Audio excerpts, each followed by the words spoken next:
The rain in Seattle does not wash things away. That is a common misconception held by tourists and poets. In reality, the rain here preserves.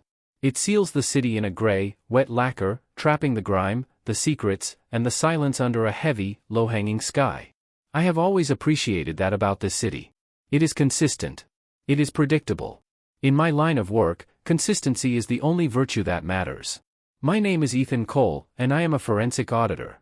People often mistake me for an accountant, which is technically true in the way a surgeon is technically a doctor, but the distinction lies in the intent. An accountant builds.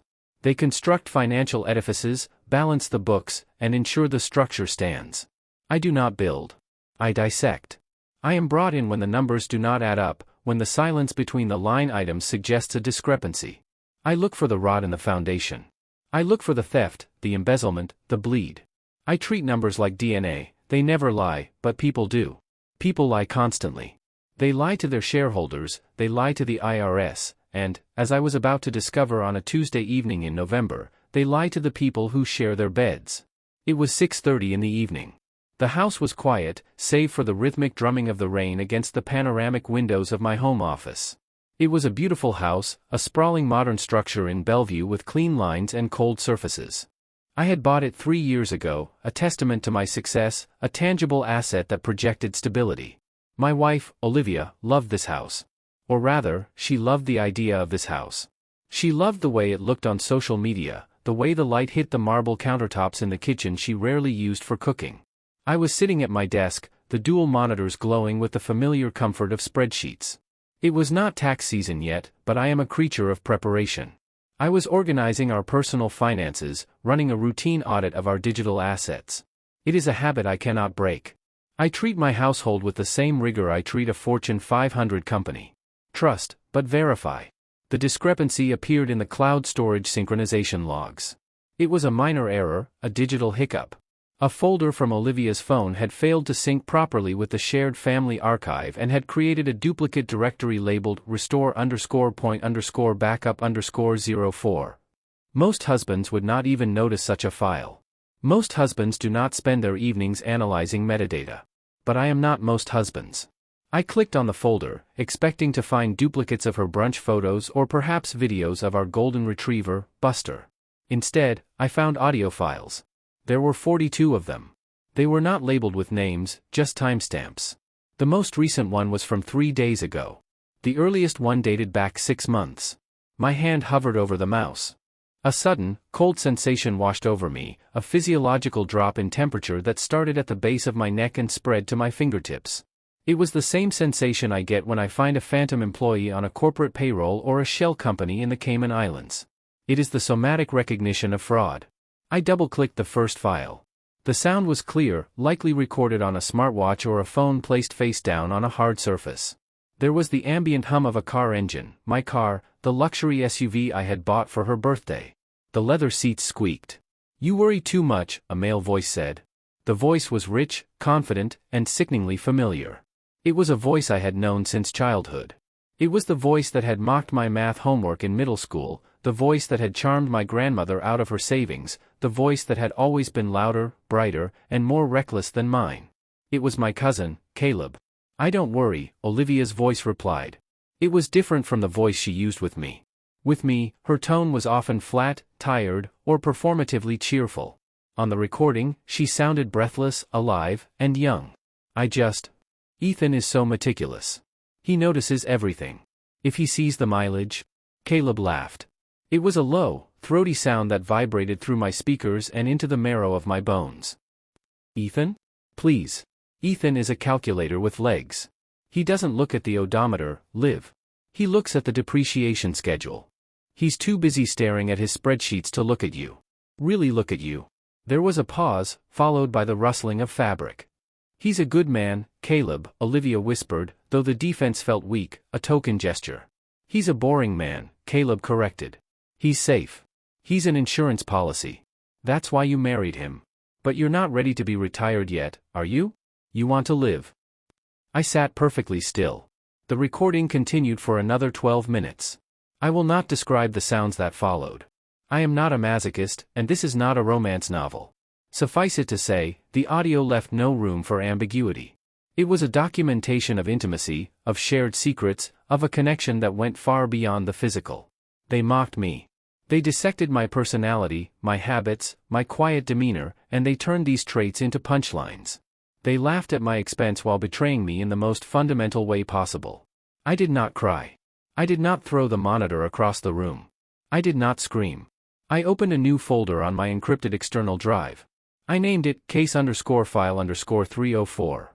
I selected all 42 audio files and moved them into the folder. Then, I began to dig deeper. I accessed the location history associated with the timestamps. I cross-referenced them with Caleb's social media posts and my own credit card statements. Olivia had a supplementary card. The picture that emerged was clear, detailed, and undeniable. Hotels in downtown Seattle. Lunches charged to business expenses. Weekends where she was supposedly visiting her mother in Portland.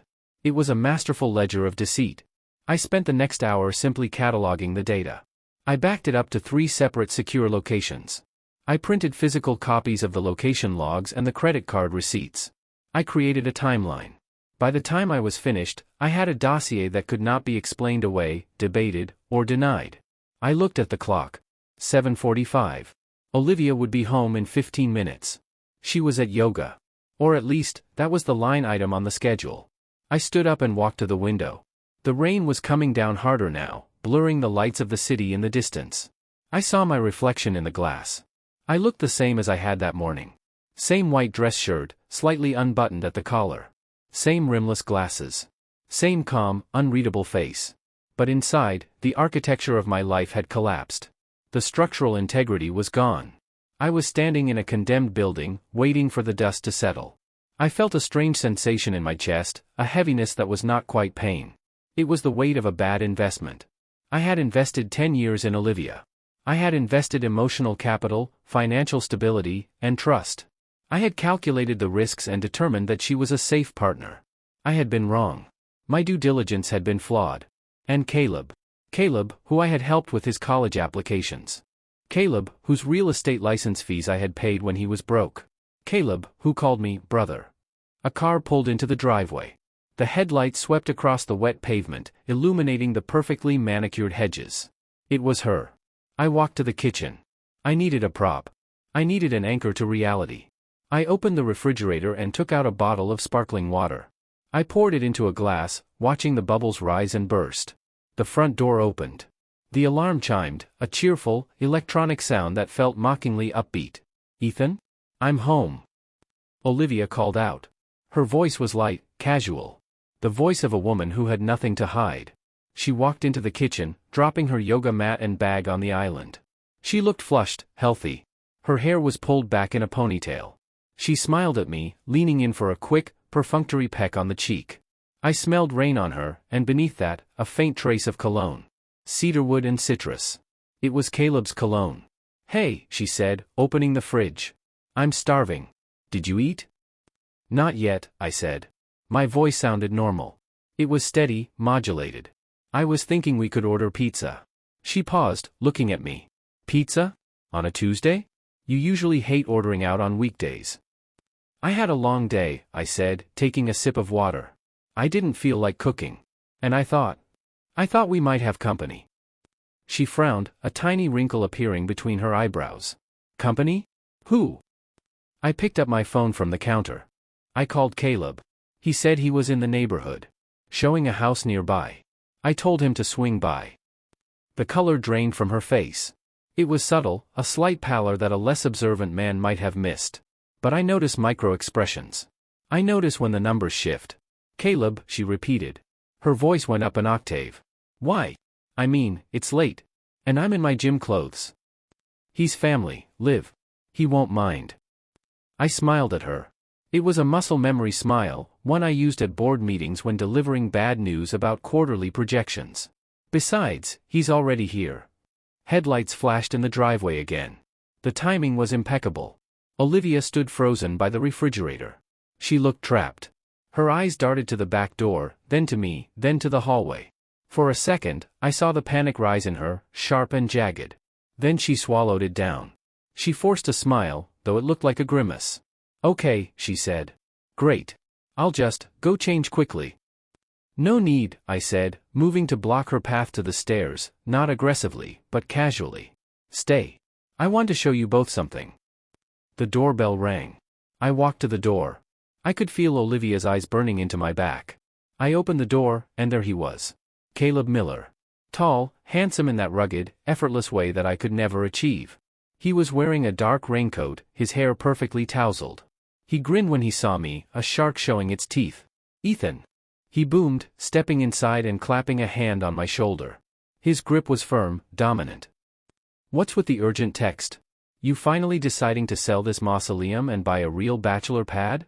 Something like that, I said. Come in, Caleb. Olivia is in the kitchen. He strode past me, shaking the rain off his coat. He walked into the kitchen with the confidence of a man who owned the place. Perhaps, in his mind, he did. Liv. He greeted her, flashing a wink that was too intimate for a cousin-in-law. Looking athletic. Keeping fit for general health, right? Olivia did not smile.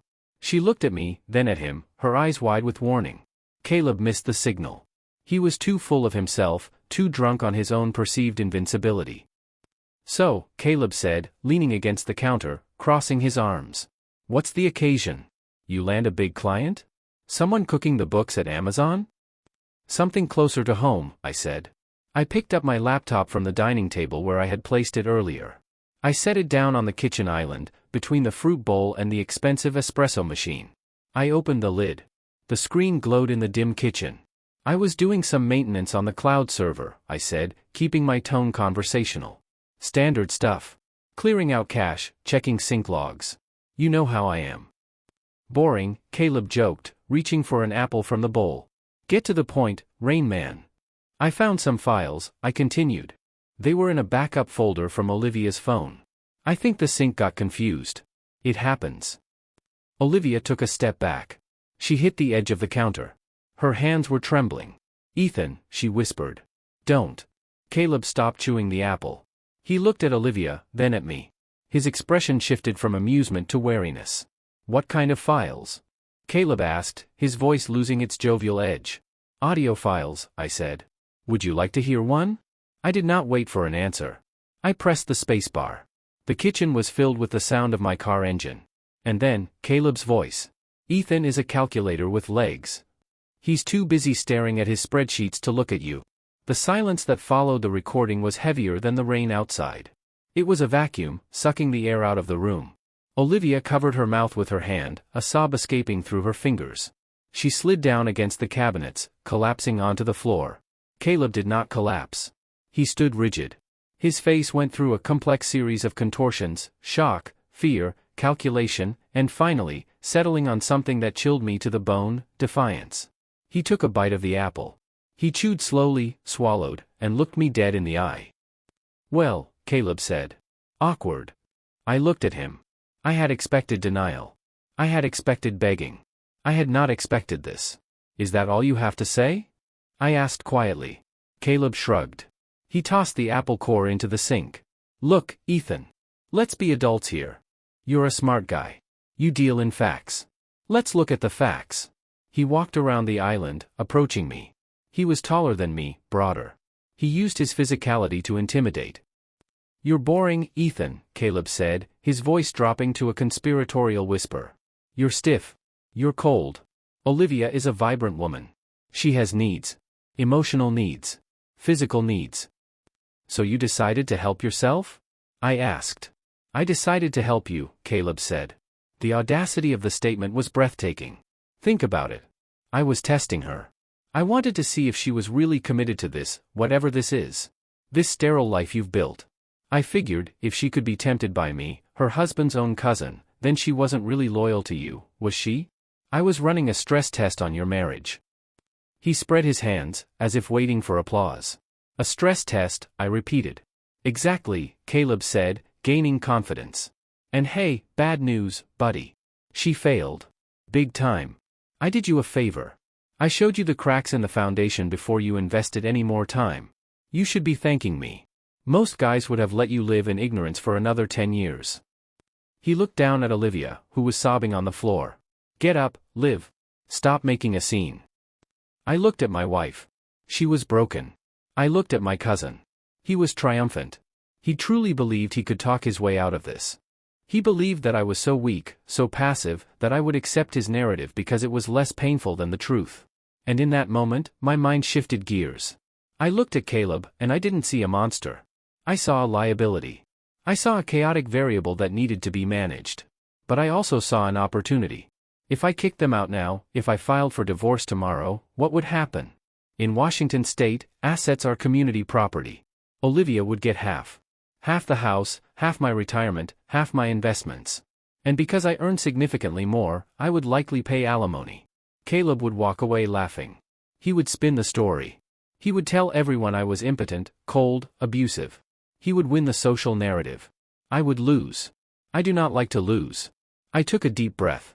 I let the anger crystallize into something harder, sharper. Ice is stronger than water. I closed the laptop.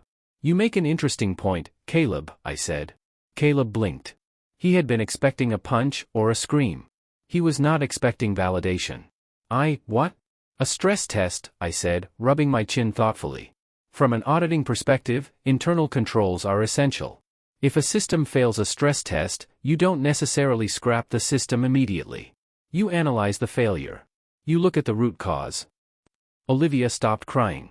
She looked up at me, her mascara running down her face. Ethan?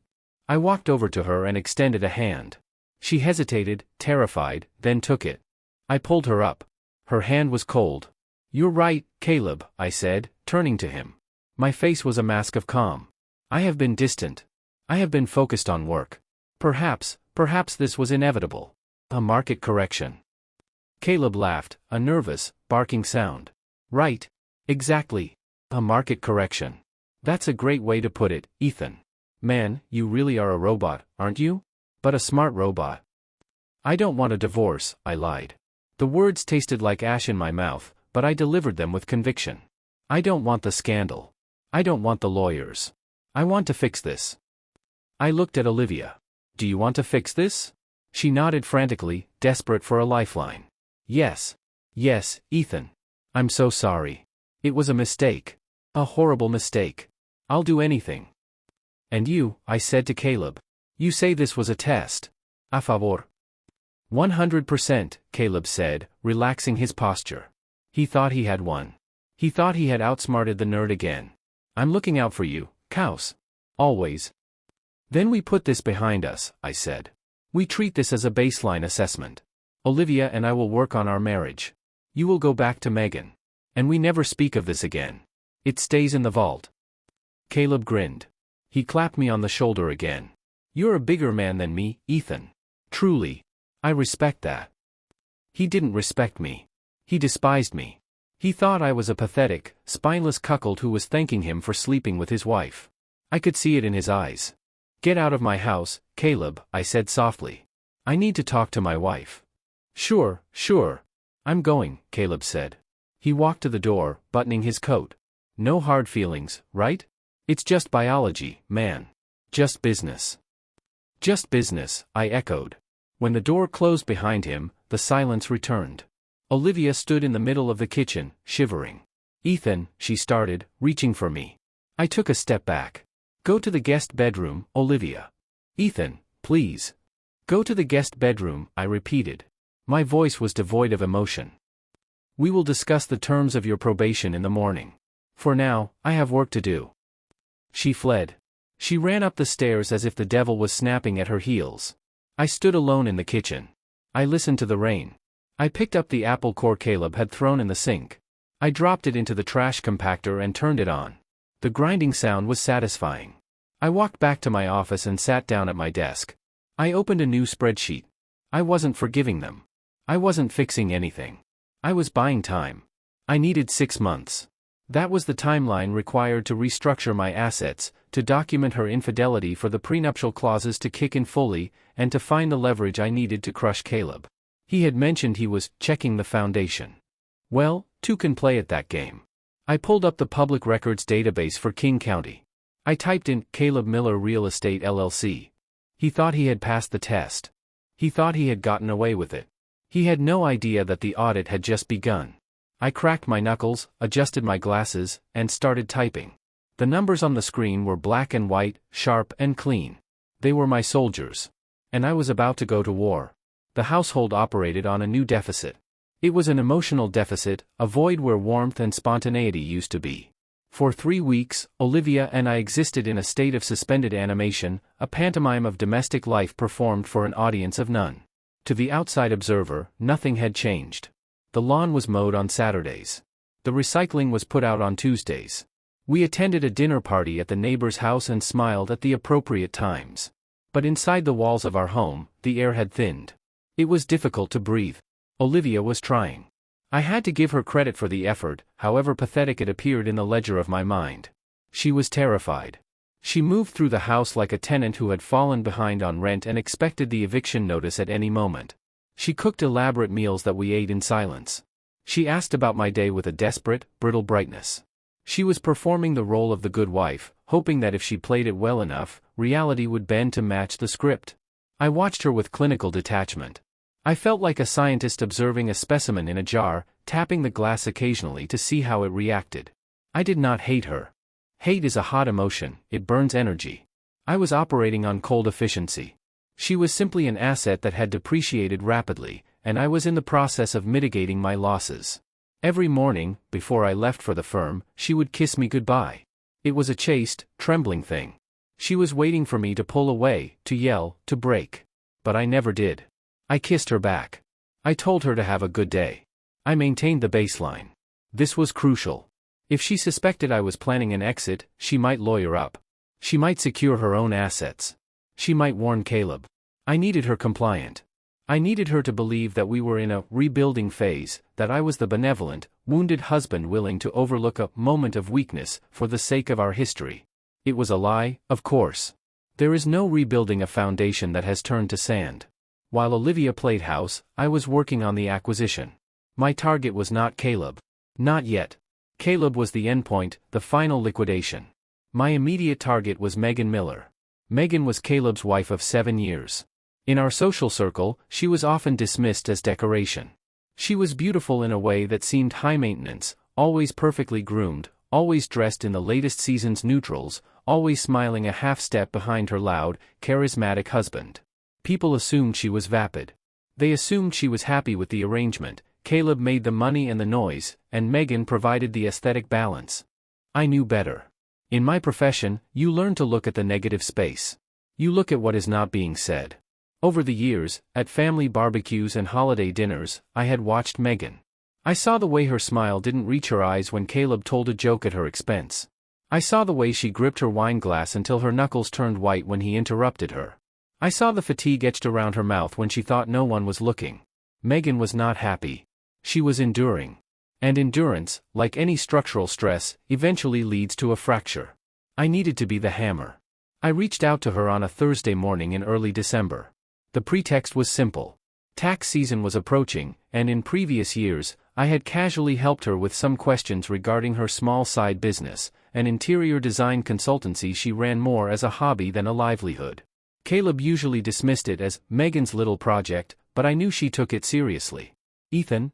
Her voice on the phone sounded surprised, perhaps a little wary. Caleb had likely told her nothing about our confrontation. To him, the test was over, the water was under the bridge. He wouldn't want to worry his wife with stories of his own infidelity. Narcissists rarely volunteer information that makes them look bad unless they can spin it as a victory. "Hi, Megan," I said, keeping my tone warm and professional. "I hope I'm not interrupting. I was going through some year-end files and realized there were some changes to the tax code regarding home office deductions for independent contractors. I remembered you were looking to expand the design business this year. I thought it might be worth going over before the fiscal year closes." There was a pause. I could hear the hesitation. She was conditioned to ask Caleb for permission, or at least to defer to his schedule. "That's really thoughtful of you, Ethan," she said. "I didn't think you remembered." "I have a good memory for details," I said. "I'm heading to a client meeting in Bellevue near your area around noon. Do you have time for a coffee? It won't take long." "Sure," she said. "Noon works. Caleb is showing a property in Medina, so I'm free." "Perfect. See you then." I hung up. The trap was set. It wasn't a malicious trap, I told myself. It was a rescue mission. Or perhaps it was simply a merger of interests. I arrived at the coffee shop 15 minutes early. It was a high-end place with reclaimed wood tables and baristas who looked like they played in indie bands. I chose a table in the back corner, away from the foot traffic, providing a clear view of the entrance. I ordered a black coffee and opened my laptop, though I didn't turn it on. I placed a thick manila envelope on the table next to my phone. The envelope did not contain tax forms. Megan walked in precisely at noon. She was punctual. Another detail I appreciated. She wore a camel-colored coat and a scarf that looked like it cost more than my first car. She looked stunning, but there was a fragility to her, like a porcelain vase that had been glued back together one too many times. She scanned the room, spotted me, and offered a tentative wave. I stood up. "Megan. Good to see you." "You too, Ethan." She sat down, unwinding her scarf. She looked tired. The makeup was flawless, but it couldn't hide the shadows under her eyes. "It's been a while. How's Olivia?" The name hung in the air between us. "She's fine," I said smoothly. "Busy. You know how it is." "I do," she sighed. "Caleb has been intense lately. The market is slowing down, and he gets restless when he's not closing deals." "Is that what it is?" I asked. "Restlessness?" She looked at me sharply. It was a quick, assessing glance. She wasn't stupid. She sensed a shift in the wind. "He's always chasing the next big thing," she said neutrally. "So, these tax deductions? I'm surprised you have time for little old me. You must be swamped." "I always make time for family," I said. "But actually, Megan, the tax code hasn't changed that much. That was a pretense." Megan stopped moving. Her hands, which had been reaching for her purse, froze on the table. She sat very still. "A pretense? I needed to talk to you," I said. "Alone. Without Caleb knowing." Her expression hardened. The fragility vanished, replaced by a defensive wall. "Is this about money? Did Caleb borrow from you again?" "Because I told him, it's not about a loan," I interrupted. "It's about an audit." "I don't understand." "I audit systems, Megan. I look for errors. I look for fraud. Usually, I do this for corporations. But recently, I found a significant discrepancy in my own life." I placed my hand on the manila envelope. "And unfortunately, that discrepancy involves your husband." Megan stared at the envelope. She didn't ask what was in it. She didn't ask me to open it. She just stared at it with a strange, resigned expression, as if she had been waiting for this envelope for a very long time. "Is he in trouble with the IRS?" she asked quietly. "No," I said. "Not yet. This isn't about taxes, Megan. This is about interpersonal accounting." I slid the envelope across the table. "Open it." She hesitated for a long moment. Then, with steady hands, she undid the clasp and pulled out the contents. I had curated the selection carefully. I didn't include everything, that would be overwhelming. I included the credit card statements highlighting the hotel stays. I included the transcripts of the audio logs where Caleb mocked her. Specifically, where he referred to her as the anchor and the trophy that's starting to collect dust. And, of course, the photos I had pulled from social media and cross-referenced with the timestamps, proving he was with Olivia when he claimed to be with clients. Megan read the documents. She read them slowly. She didn't skim. She absorbed the data. I watched her face, waiting for the tears. I had a handkerchief ready in my pocket. I was prepared to offer platitudes, to be the shoulder to cry on. I expected denial. I expected anger directed at me for being the bearer of bad news. But Megan surprised me. She didn't cry. Her breathing didn't hitch. She simply turned the pages, one by one, verifying the dates, reading the transcripts. When she finished, she placed the papers back in the envelope and closed the clasp. She took a sip of her latte, which had gone cold. Then she looked up at me. Her eyes were dry. "She's sloppy," Megan said. I blinked. "Excuse me?" "Olivia," Megan clarified. "She's sloppy. Charging the hotel room service to the supplementary card? That's amateur. Caleb usually covers the tracks better than that. He must be getting lazy. Or arrogant." I sat back in my chair, reassessing the woman in front of me. The fragile porcelain doll was gone. In her place was someone cold, sharp, and intensely pragmatic. "You knew?" I asked. "I didn't know it was Olivia," she said. "That's a new low, even for him. Family. That's messy. But I knew he was stepping out.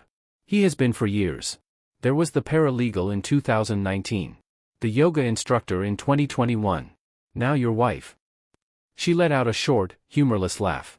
He calls it networking. And you stay? I asked. I couldn't keep the judgment out of my voice. Why? Megan looked out the window at the rain.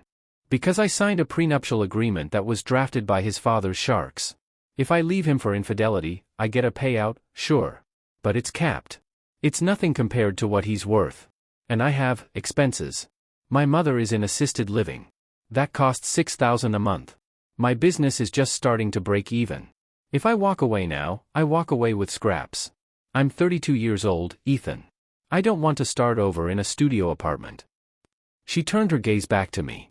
I decided a long time ago that I would endure the humiliation until I found a way to leave with what I deserve. I'm not a victim, Ethan. I'm an investor waiting for my return on equity. I've put 7 years into that man. I'm not leaving without my dividends. I felt a smile tugging at the corners of my mouth. It was the first genuine smile I had felt in weeks. I had miscalculated Megan completely. I thought I was bringing news to a naive housewife. Instead, I was sitting across from a fellow strategist. You're mercenary, I said. It was a compliment. I'm realistic, she countered. So, why are you showing me this? You want me to leave him? You want to blow up the family so you can feel verified in your anger? No, I said. I don't want a scene. I want liquidation. I want him to have nothing. Megan raised an eyebrow. Nothing? I want his business, I said. I want his reputation. I want his bank accounts drained. And I want him to know it was us who did it. Us? I have the skills, I leaned forward. I know how to track money. I know how to find shell companies. I know how to audit a life until there's nothing left but bones. But I don't have access. Caleb is careful with his digital security, at least the parts that matter for the business. Megan nodded slowly. He keeps a server in the basement. It's air-gapped. Not connected to the Wi-Fi. And a physical safe in his study behind the bookshelf. Exactly, I said. I can't get to those. But you can. You want me to spy on him.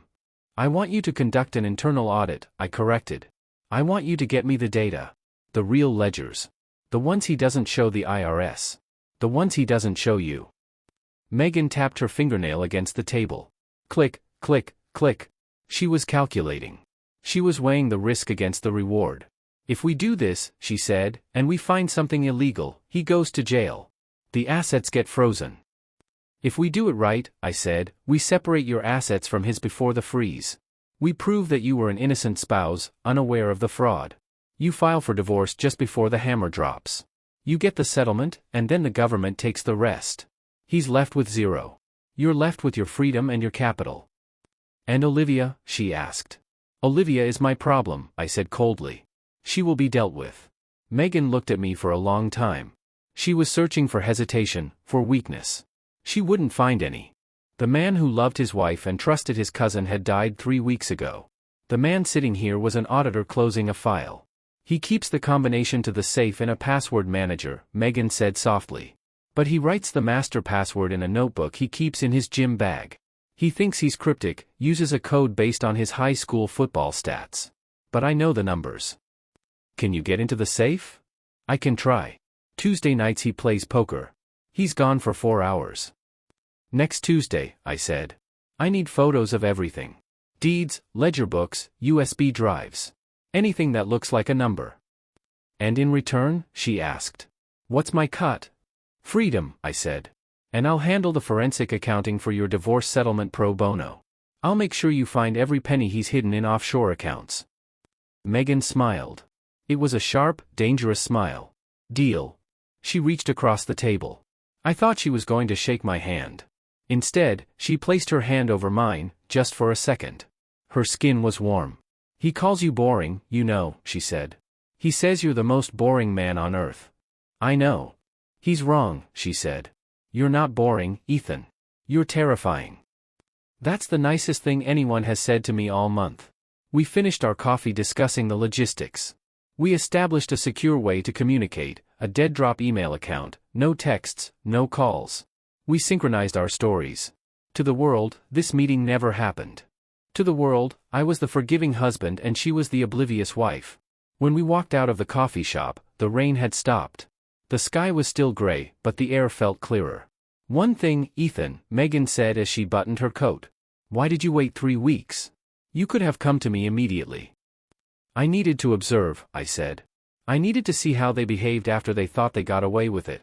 Complacency creates errors. Caleb thinks he won. That makes him sloppy." "He does think he won," Megan agreed. "He's been insufferable. Strutting around the house like a king." "Let him strut," I said. "Kings are easier to topple than pawns." She got into her car, a sleek silver sedan that Caleb had probably picked out for her. I watched her drive away. I got into my own car and sat there for a moment. My heart rate was steady. My hands were steady. I felt a sense of purpose I hadn't felt in years.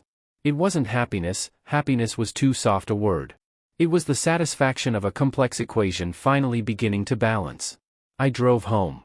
When I entered the house, Olivia was in the living room, folding laundry. She looked up, her eyes wide and anxious. "Hey," she said. "You're home early."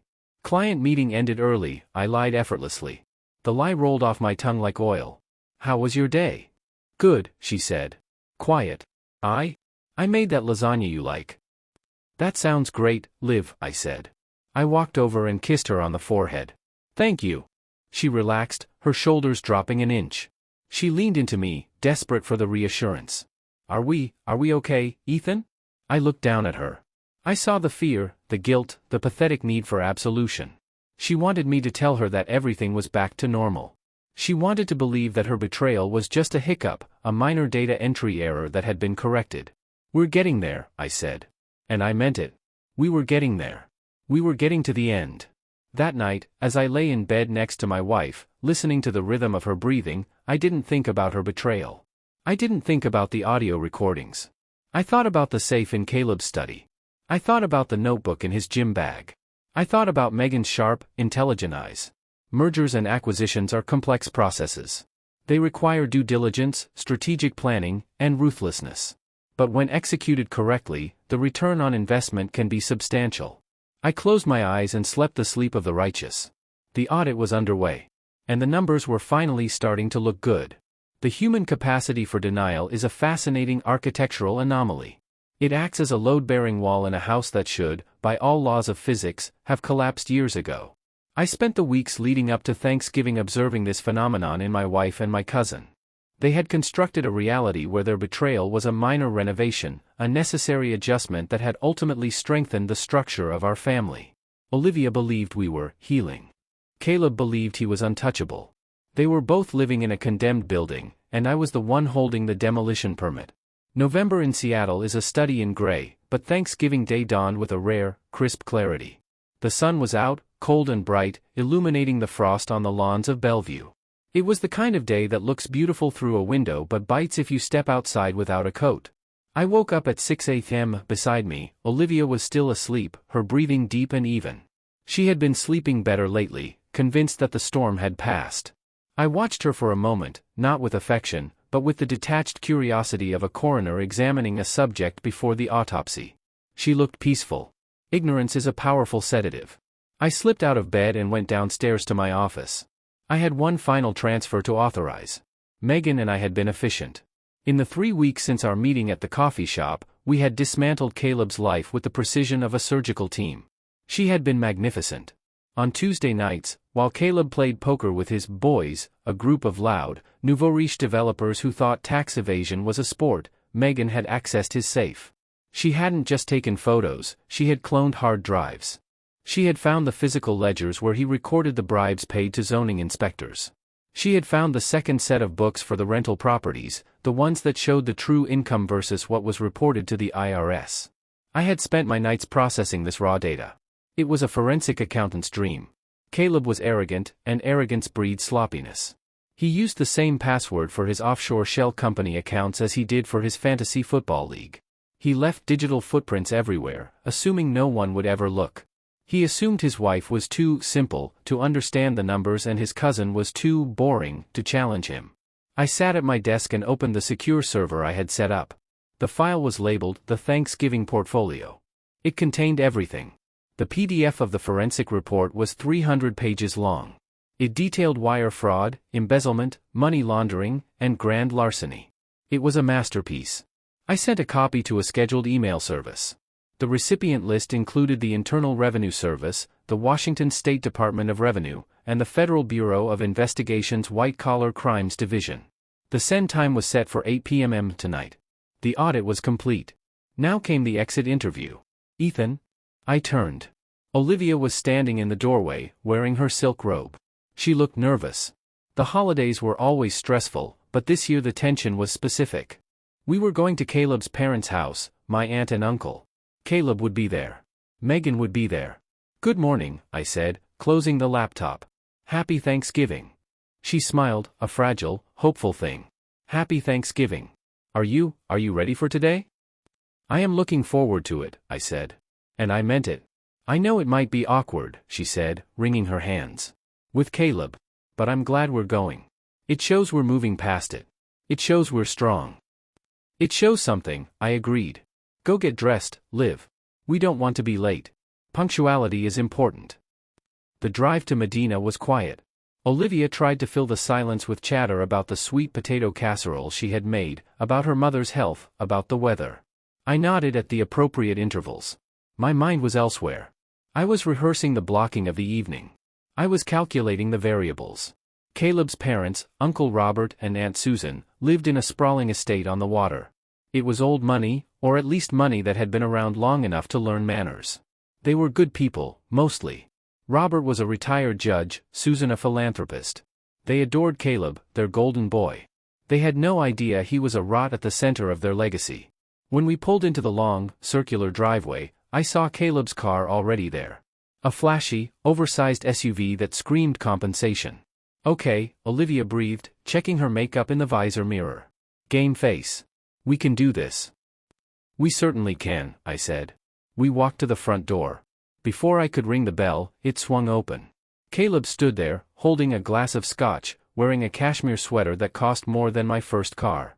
The prodigal cousin, he boomed, his face flushed with alcohol and self-satisfaction. And the lovely Olivia. Welcome, welcome. He leaned in to hug Olivia. I saw her stiffen, her eyes darting to me in panic. I didn't react. I kept my face pleasant, neutral. Caleb pulled back and clapped me on the shoulder. Good to see you, Ethan. Glad you pulled the stick out and decided to join the family. I was worried you'd be brooding at home with a calculator. I wouldn't miss it, Caleb, I said.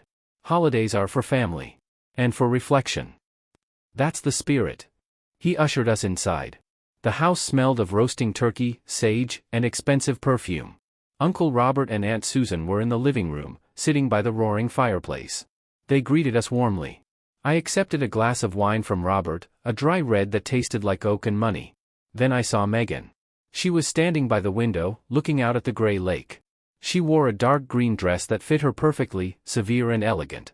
When she turned to look at me, her face was unreadable to anyone else. But I knew the code. I saw the tightness in her jaw, the sharp focus in her eyes. Ethan, she said, nodding. Olivia. Hi, Megan, Olivia said, her voice overly bright. That dress is gorgeous. Thank you, Megan said. She didn't smile. She looked at Caleb, who was currently recounting a golf story to his father, laughing too loudly at his own jokes. Caleb picked it out. He likes things on display. Caleb didn't hear the barb. Or if he did, he ignored it. Megan's been a gloom cloud all day, he said to the room, gesturing with his glass. I think she's upset I didn't buy her that bracelet she wanted. High maintenance, am I right, Dad? Robert chuckled uncomfortably. Now, son. It's fine, Caleb waved a hand. I'll make it up to her. Business has been booming. Just closed on the Ridgeview complex. We're printing money, Ethan. You should have invested when I told you to. But you know, low risk, low reward. I prefer transparency to yield, I said, taking a sip of wine. Boring, Caleb sang out. Boring, boring, boring. But hey, someone has to count the beans while the rest of us grow them. The evening proceeded with the agonizing slowness of a root canal. We moved to the dining room. The table was set with fine china and crystal. A massive turkey sat in the center, golden and glistening. It was a Norman Rockwell painting painted over a crime scene. I sat across from Caleb. Olivia sat next to me. Megan sat next to Caleb. The symmetry pleased me.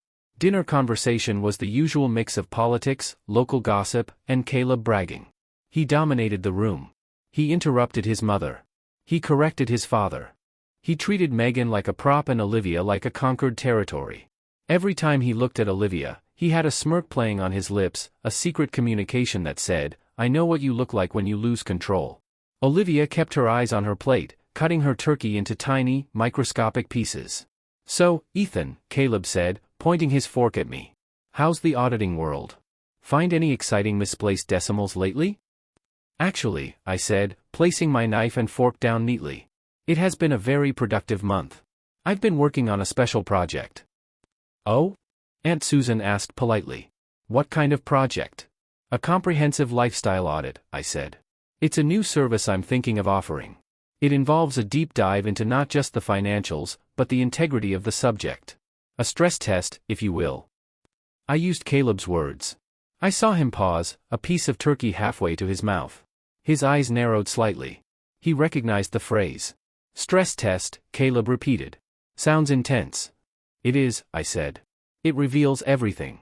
The cracks in the foundation. The dry rot behind the drywall. The lies people tell themselves to sleep at night."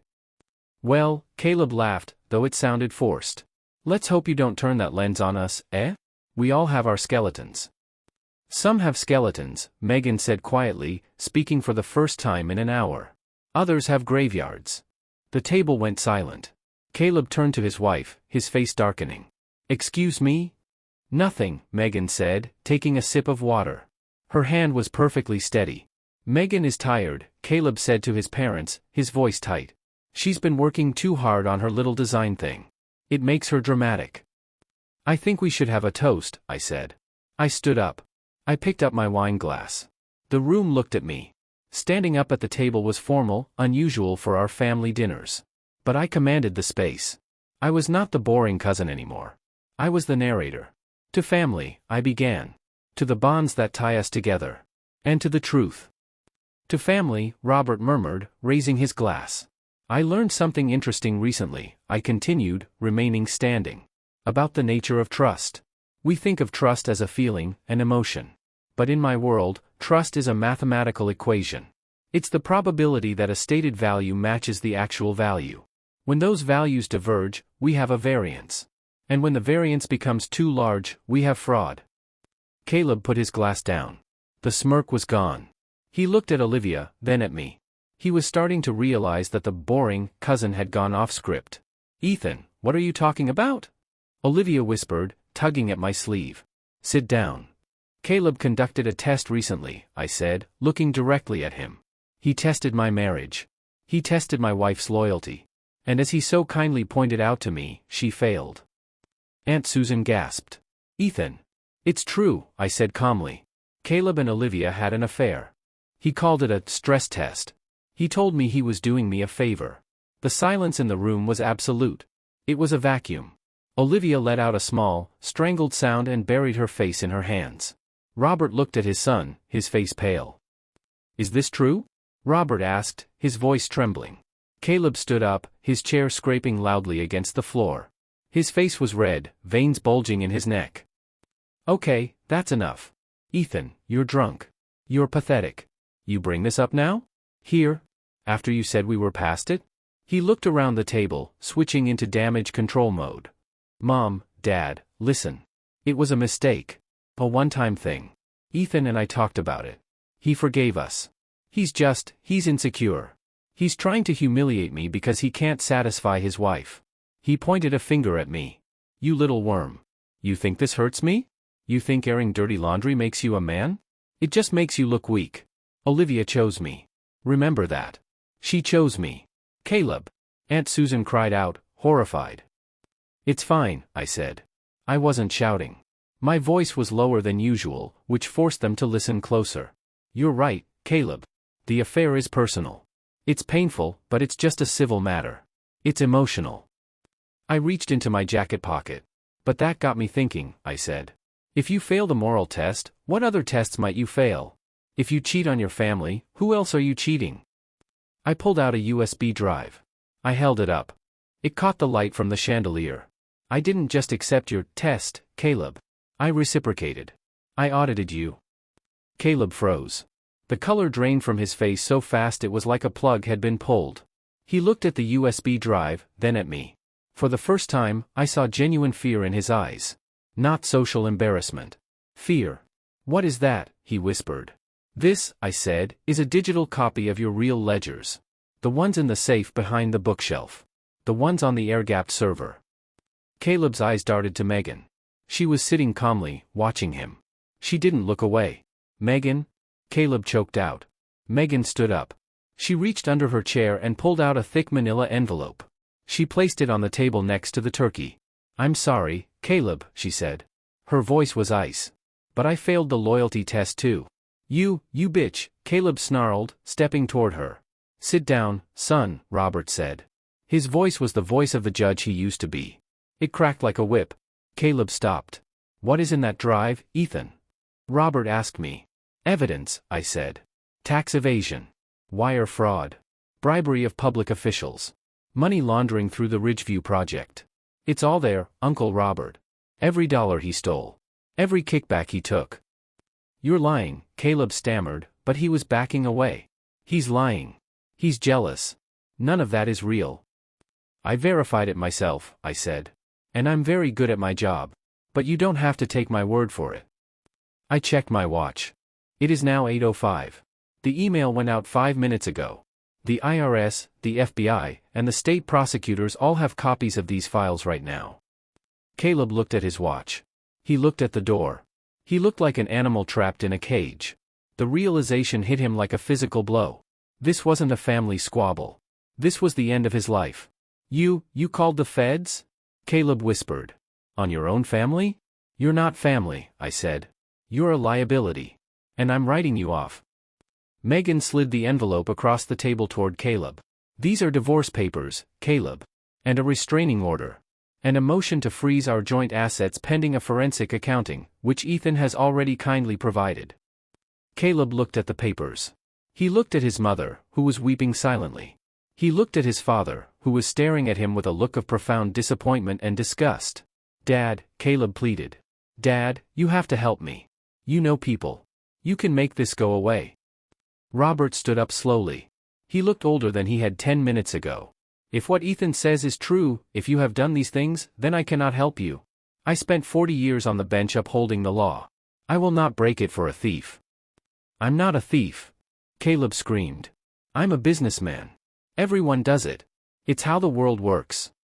"Not my world," I said. Olivia was staring at me. Her mouth was open. She looked terrified. She realized, perhaps for the first time, that she didn't know the man she married. She thought she was married to a safe, boring accountant. She didn't realize that an accountant is just a man who knows how to weaponize the truth. "Ethan," she whispered. What about us?" I looked down at her. "We'll talk about us later, Olivia. Right now, we are guests." The sound of sirens cut through the air. They were distant at first, wailing from the highway, but they were getting closer. In the quiet neighborhood of Medina, the sound was jarring. Caleb ran to the window. Blue and red lights were flashing through the trees at the bottom of the driveway. "No," Caleb moaned. "No, no, no." He turned to run toward the back door, panic taking over his motor functions. "I wouldn't," I said calmly. "Evading arrest will only add to the charges. And looking at the data, you're already facing 15 to 20 years. Why add 5 more?" Caleb stopped. He slumped against the wall, sliding down until he was sitting on the floor, his expensive sweater bunched up around him. He looked small. The charisma was gone. The bravado was gone. He was just a man who had failed the math. "Why?"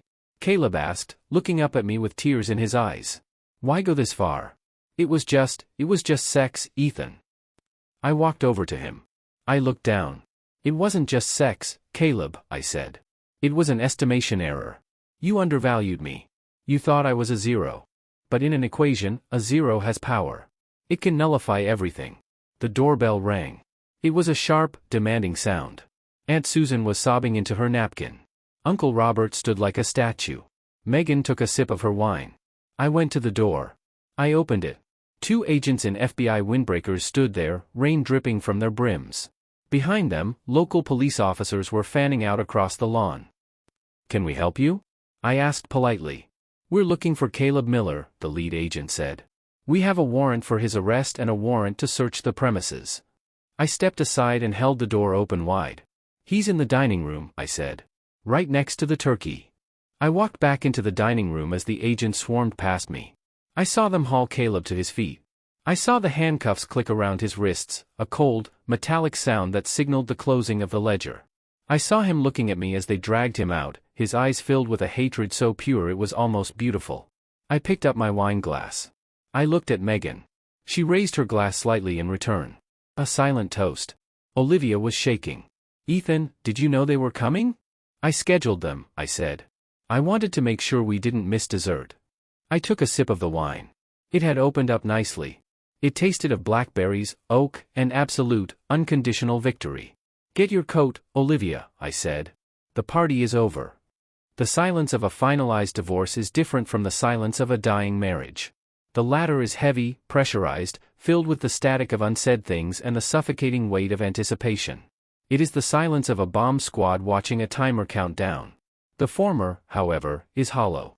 It is the echo of an empty room after the furniture has been repossessed and the carpets chemically cleaned. It is sterile. It is final. 6 months had passed since the dinner at my uncle's house. 6 months of depositions, hearings, and the rhythmic scratching of pens on settlement agreements in windowless conference rooms. In the world of finance, we call this the liquidation phase. It is the period where assets are sold off to pay creditors, where the entity is dissolved, and the remaining value, if any, is distributed. I treated the dissolution of my marriage with the same rigorous efficiency I applied to a bankrupt subsidiary. Every email was archived, every asset appraised, every emotional plea met with a reference to a specific paragraph in the prenuptial agreement. I was sitting in my car outside a small, nondescript apartment complex in Renton, south of Seattle. It was a Tuesday. The rain had returned, as it always does in the Pacific Northwest, washing the grime of the city into the gutters and turning the sky the color of wet slate. I was not there to gloat. Gloating is an emotional expenditure with zero return on investment. It is a vanity metric that distracts from the bottom line. I was there to deliver the final document, the decree of dissolution, stamped by the court clerk that morning. My lawyer had offered to courier it, but I felt that closing the file required a personal verification. I watched the entrance. At 8:15 a.m., Olivia walked out. She looked different. The expensive, honey blonde highlights in her hair had grown out, revealing a darker, duller natural shade that seemed to absorb the gray light. She was wearing a coat I didn't recognize, something practical, likely synthetic, bought from a discount rack. It was pilling slightly at the elbows. She carried a reusable canvas bag instead of the designer leather purse I had bought her for our 5th anniversary, the one she used to show off at brunch. She looked tired, her shoulders slumped under invisible weights. She looked ordinary. She was waiting for the bus. The luxury SUV was gone, repossessed as part of the asset division in the first month. The house in Bellevue was solely in my name, thanks to the infidelity clause in our prenuptial agreement, a clause I had insisted on 10 years ago, not out of suspicion, but out of prudence. A good auditor prepares for all variances, even the ones he hopes will never occur. I watched her check her phone, an older model now, with a cracked screen protector, and shiver slightly in the damp air. I searched my internal register for a feeling. Anger? Pity? Nostalgia? I found nothing. No spike in heart rate, no tightening of the chest. She was simply a line item that had been written off. A bad debt expense that had finally been cleared from the books to improve the company's health. I started the engine, the sound smooth and quiet, and drove away before she could look up. Delivering the papers by courier was more efficient anyway. There was no need to reopen a closed ledger.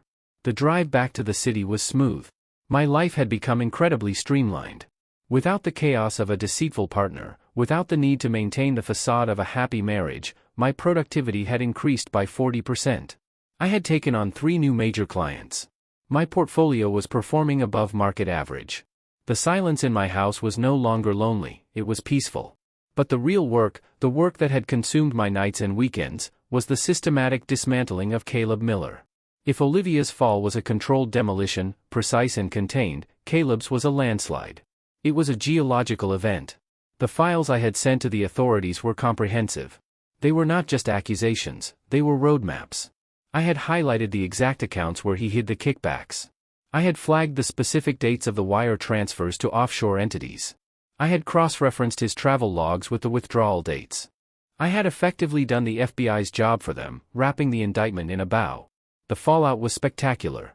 Caleb was currently being held at the Federal Detention Center in SeaTac, denied bail due to being a flight risk, a risk I had helpfully pointed out by documenting his inquiries into non-extradition countries and his hidden cash reserves. His assets were frozen. His reputation was radioactive. The family name, which he had brandished like a shield for his entire life, was now a mark of shame. Uncle Robert had resigned from his club boards and retreated into seclusion, unable to face the peers his son had swindled. But there was one final piece of business. One final asset to acquire to ensure the hostile takeover was complete. I drove to Medina. The rain eased up as I approached the wealthy enclave, as if the weather itself respected the property values. I pulled up to the gate of Caleb's house. It was a magnificent property. Modern, glass and steel, perched on the waterfront with a view of the Seattle skyline. It was the house he had built to prove he was better than me, bigger than me. It was the house where he had hosted parties I wasn't cool enough to attend, where he had held court like a king. It was the house where he had likely laughed about me while pouring expensive scotch, calling me the calculator. Now, a foreclosure auction sign was staked in the manicured lawn, looking garish against the perfect landscaping. I punched in the code. The gate opened with a mechanical hum. It hadn't been changed yet. Why would it be? There was no one left to protect. I drove up the winding driveway and parked next to a silver sedan. Megan was leaning against the hood, waiting for me.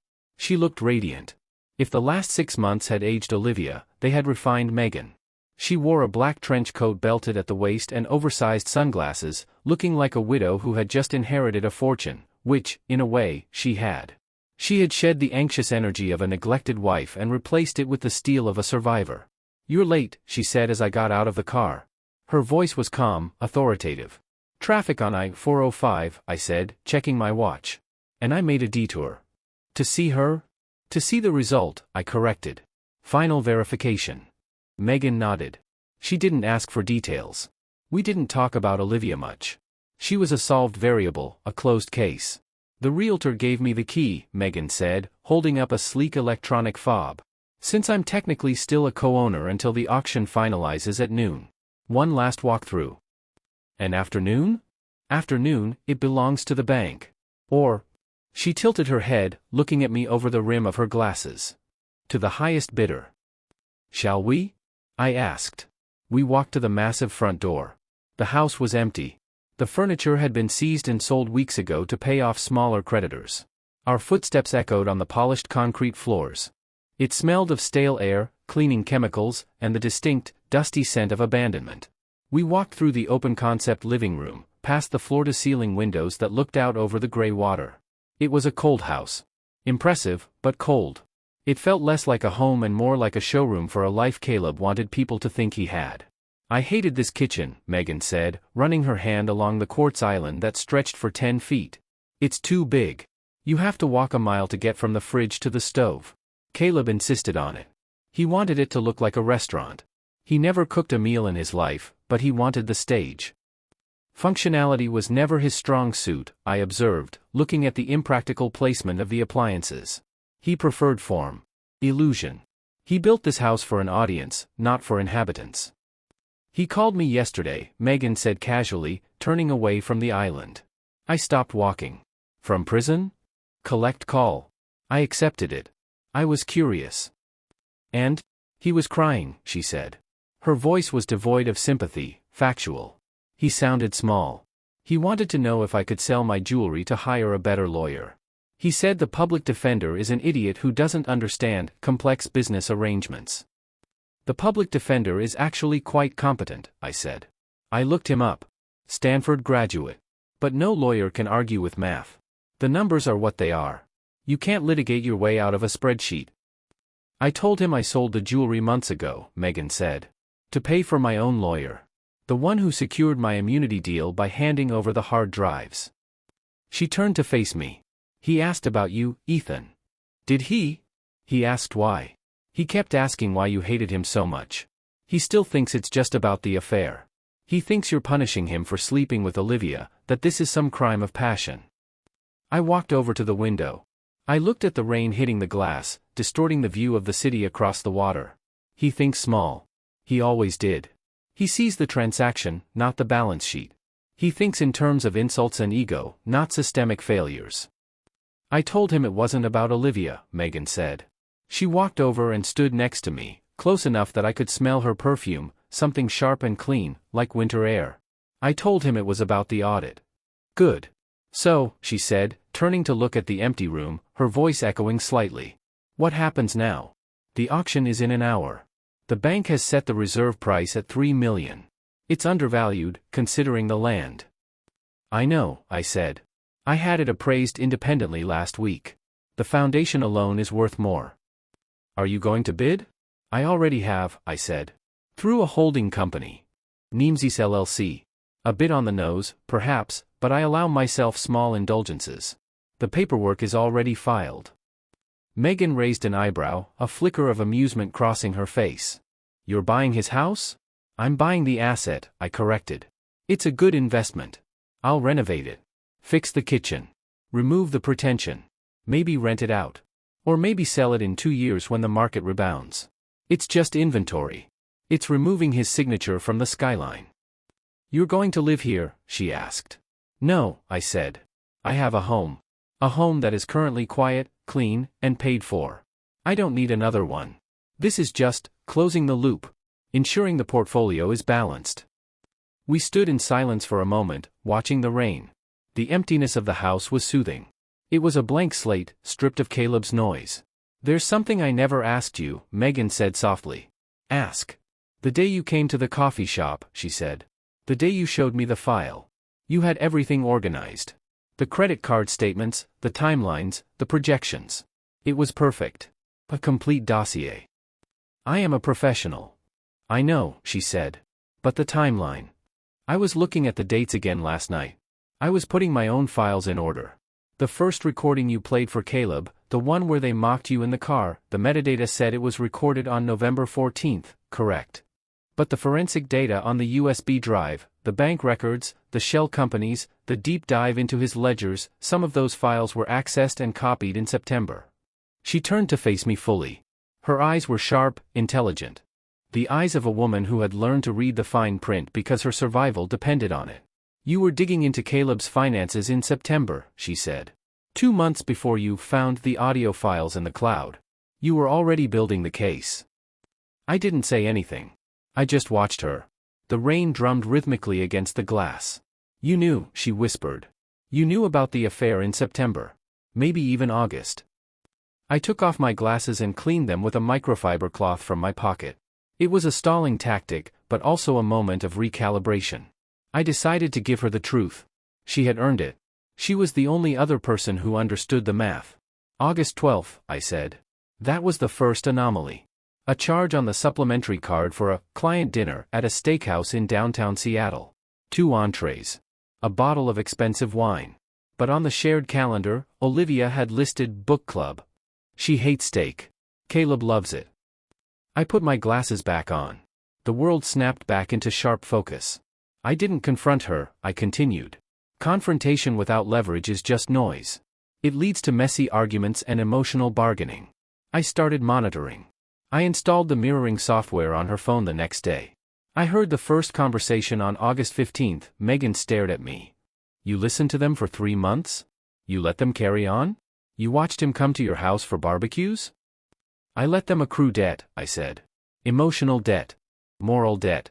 If I had stopped it in August, what would have happened? A messy argument. Counseling. Maybe a divorce where she got half because I looked like the jealous, controlling husband. And Caleb? He would have laughed. He would have denied it. He would have kept his business, his money, and his reputation. He would have won the narrative. I looked around the empty room, imagining where Caleb's furniture used to be. I needed a catastrophic failure, I explained. I needed the stress test to run its full course. I needed the infidelity to be undeniable, documented, and egregious enough to trigger the morality clause in the prenup. And I needed time to audit Caleb. I needed to find the leverage that would not just hurt him, but erase him. I needed to be sure that when I struck, there would be no recovery. So you waited, Megan said. There was a mix of horror and admiration in her voice. You came home to her every night. You ate dinner with her. You slept in the same bed. Knowing she was with him. I was gathering data, I said. Every lie she told was a data point. Every time Caleb smiled at me at a family gathering, it was evidence. I was building the case file. I was living in the discrepancy. When the folder accidentally synced in November, that wasn't an accident. I pushed the file to the shared drive myself. I decided it was time to close the audit. Megan let out a breath she had been holding. She leaned back against the window, shaking her head slowly. "You're a monster, Ethan," she said. It wasn't an insult. It was a classification. "I'm an auditor," I replied. "I ensure that the accounts balance." Caleb took something from me. He took my trust. He took my wife. He took my dignity. I simply calculated the value of those items and extracted an equivalent payment. Plus interest. "And us?" she asked. Was I just part of the calculation? A resource to be utilized? Collateral damage? I looked at her. Really looked at her. For the first time in 6 months, I stepped out of the spreadsheet. I saw the strength in her jaw, the intelligence in her eyes. At first, I admitted. "Yes. You were the access point. The key to the safe. You were a necessary variable." "And now?" I walked over to her. I reached out and adjusted the collar of her trench coat, smoothing a crease. "Now," I said, "you are the only person who knows the true cost of the transaction. You are the only one who saw the raw data and didn't look away." "Is that affection?" she asked, a small, cynical smile playing on her lips. "It's respect," I said. "In my world, that is a far more stable currency than love. Love depreciates. Respect compounds." She looked at me for a long moment, searching for deceit. She wouldn't find any. I was done with lies. "Respect," she echoed. "I can work with respect." She checked her watch. "The auction starts in 10 minutes. The bank representative is waiting outside in his car." "Let's go," I said. "I have a check to sign." We walked out of the house together. We didn't hold hands. We didn't need to perform intimacy for an audience.